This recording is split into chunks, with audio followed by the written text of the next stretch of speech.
Iba't ibang uri ng mga tropa mo, part 1. Una na dito yung tropa mo, bigla ka na lang babanggain, tapos bigla magko-crossover sa'yo, tapos magdi-dribble kahit wala namang hawak na bola. Oh.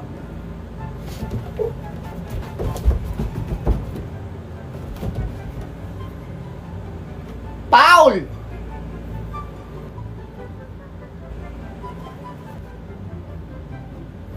Pangalawa naman, yung pag nakakita ng baliw yung tropa mo, bigla kang kukulbitin tapos sasabihin nanay mo daw yun.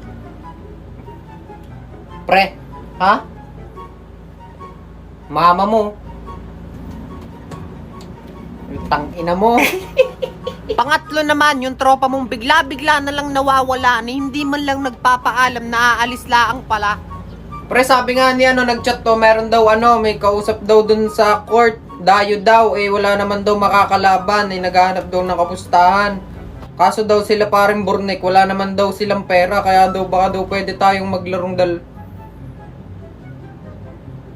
Nasaan na yun?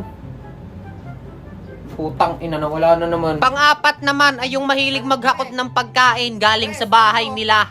Pre! Oy! Kanina pa kayo? Meron mga tinapay dun sa bahay, oh. Hati-hati na kayo dyan. Mamaya. Meron pa nga kawok doon. Di ko muna kinuha. Baka kasi mawala ka agad yung lamig. Okay, pahingin po isa. Mamaya, uli. At ang pinakahuli sa lahat, yung tropa mong araw-araw nang hihingi ng kachat. Pre, pengi akong kachat. Baka may kakilala ka. Tangin, kachat na naman. Kakabigay ko nga lang sa'yo kahapon ng kachat mo. Nasaan na yun? Damot naman na rin. Wala, yung kahapon. Wala na. Ginaus na ako nun. Tsaka parang ang boring naman kausap nun. Di kat kakilala mo yung anak ni Aling Kusing? Anak ni Aling Kusing, naku, mapapatay ka noon. Napakataray ng matandang yon. Dali, di ka, add friend mo yun sa Facebook, di ba? Anong pangalan doon na add ko? Dali, para meron ako ka-chat.